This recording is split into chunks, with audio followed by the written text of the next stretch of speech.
Welcome back to ABC General Hospital Spoilers channel. Today we will learn about the explosive developments coming your way on Tuesday, February 3, where relationship boundaries are tested, dangerous secrets threaten to surface, and desperate measures become necessary to protect those we love.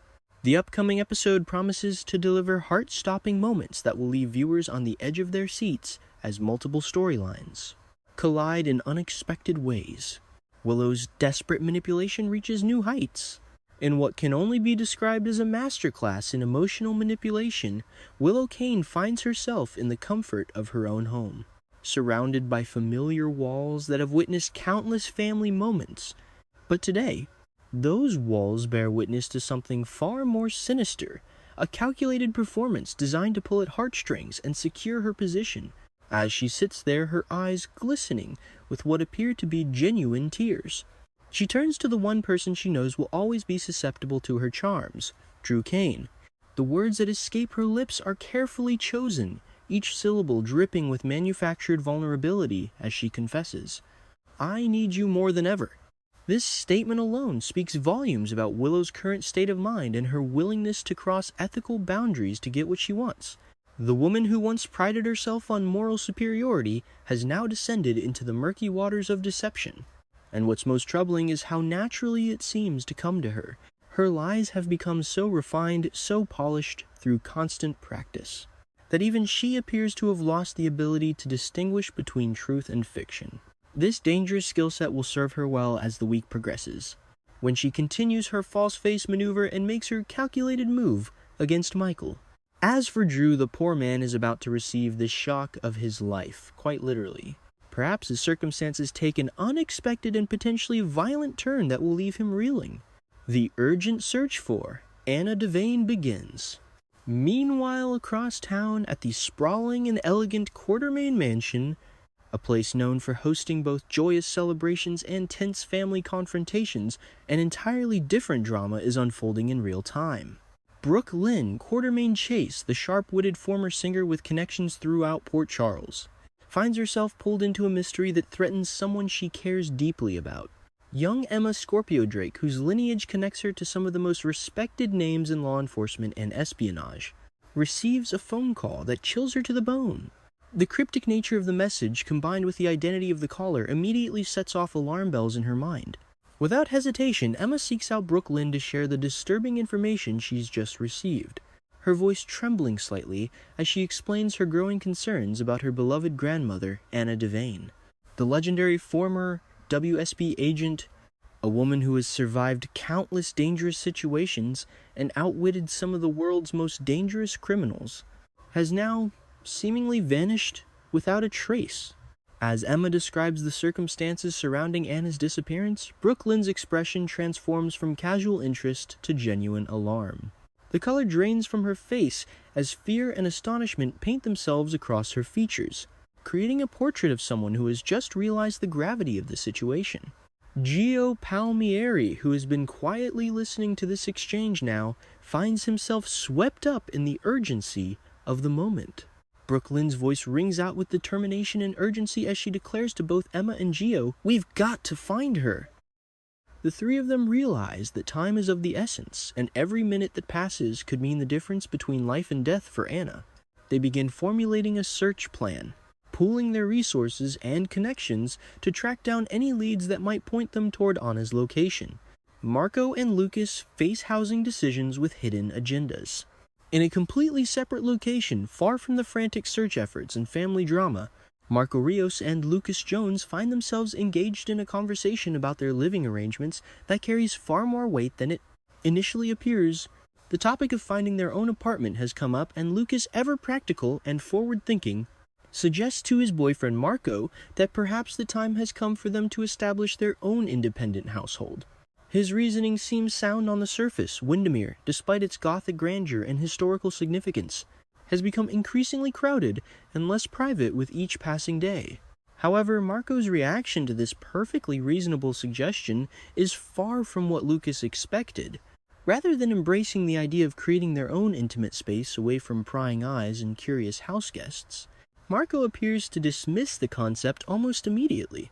What Lucas doesn't fully understand yet is that Marco has his own reasons for wanting to remain at Wyndemere, reasons that go far beyond simple convenience or attachment to the historic property.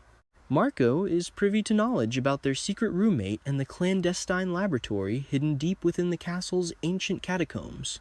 Information that makes him want to stay closer to the covert operations happening right under everyone's noses. The strong warnings Marco has previously issued to Lucas about venturing into the catacombs now take on new significance. Lucas finds himself thoroughly thrown by his boyfriend's unexpected resistance to the idea of moving out.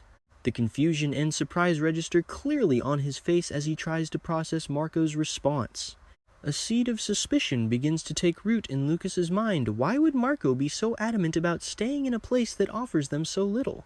Privacy. What exactly is down in those forbidden catacombs that Marco seems so determined to remain close to? These questions swirl through Lucas's thoughts as he grapples with his boyfriend's cryptic behavior. Michael draws his line in the sand. Back at the Quartermain mansion in a different wing of the sprawling estate, Michael Corinthos is in the middle of what can only be described as an emotionally charged conversation. His face is flushed with anger and frustration as he speaks to someone about his estranged wife, Willow. The identity of his confidant remains somewhat unclear, though, given the legal complexities of his situation. There's a strong possibility he's speaking with Alexis Davis, the seasoned attorney who may still be representing Willow despite the mounting tensions. Alexis herself will find herself dismayed by recent developments during Monday's episode, adding another layer of complexity to an already convoluted situation. Michael's words come out sharp and definitive, leaving no room for misinterpretation or negotiation. His voice carries the weight of a father who will stop at nothing to protect his children as he declares if she wants a compromise, she can come to me. This statement makes his position crystal clear. He will not be the one to initiate peace talks or extend olive branches. The ball is firmly in Willow's court and Michael has drawn his line in the sand. His priority is singular and unwavering, ensuring the safety and well-being of his beloved children, Wiley and Amelia Corinthos. He will not engage in games or manipulation tactics when their welfare hangs in the balance. Whatever compromises might be reached in this bitter custody battle, they will happen on Michael's terms or they won't happen at all. Sonny's emotional appeal to his brother. In yet another corner of Port Charles, Sonny Corinthos finds himself in the position of offering brotherly encouragement to someone who desperately needs it, his half-brother Rick. Lansing. The usually confident attorney appears uncharacteristically doubtful, his body language suggesting he's wrestling with some internal conflict about a case or situation he's been asked to handle. Sonny, never one to mince words when it comes to family, becomes visibly emotional as he addresses Rick's hesitation. His voice thick with conviction and perhaps a touch of desperation, Sonny tells his brother, "You are a good lawyer, this is another chance to prove it." But the question that hangs heavy in the air between them is what exactly Sonny is trying to recruit Rick for this time. Could they be discussing Michael's custody battle against Willow? Was Sonny hoping Rick will represent his son in court, or is this about something far more dangerous and complicated, perhaps related to Sonny's ongoing mission to dismantle Jen Sidwell's criminal operation before the dangerous mobster can strike first? The threat that Sidwell poses extends beyond just Sonny himself. There's a very real possibility that even Laura Collins, the mayor of Port Charles, could find herself in Sidwell's crosshairs. Rick's face tells its own story, one of a man deeply conflicted about whether he wants to entangle himself in whatever scheme or legal matter Sonny is proposing. His expression reveals the internal debate raging within him as he weighs the risks against family loyalty and professional obligation. Jason's daring plan to free Britt in what may be the most dangerous subplot of the day. Jason Morgan and Britt Westbourne appear to still be holed up in the old harbor master's cabin near Spoon Island, a location that provides them with temporary shelter but precious little security. The atmosphere in the cramped space is thick with tension and unspoken fears as Jason outlines his plan to Britt. His voice is steady and reassuring as he tells her, "Walking out of this place is a first step in setting you free." These words carry immense weight, representing not just physical freedom, but liberation from the dangerous web that has ensnared her.